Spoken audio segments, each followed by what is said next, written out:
انتبه لي ابني، انتبه لي، أنا دا أحاكيك. غير ثقافتك الشعبية.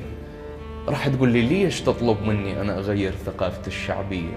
أقول لك حتى نتقدم.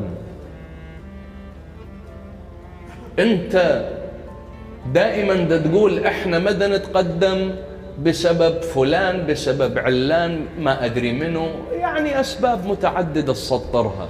أنا أقول لك إحنا مدى نتقدم بسببك وسببي.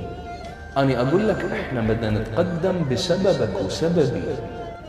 بلي أرجوك أن تقبل صراحتي.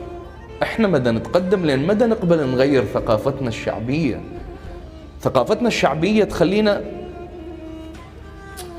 يعني لا حول ولا قوة إلا بالله.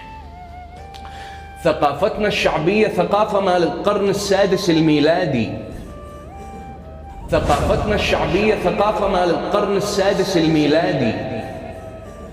مدى تتلائم ويا القرن ال21 اللي احنا عايشين به. ولذلك دا نخفق، اكو اخفاق واضح. اليوم انت من تغير تفكيرك معناها غيرت طبعك، معناها غيرت سلوكك.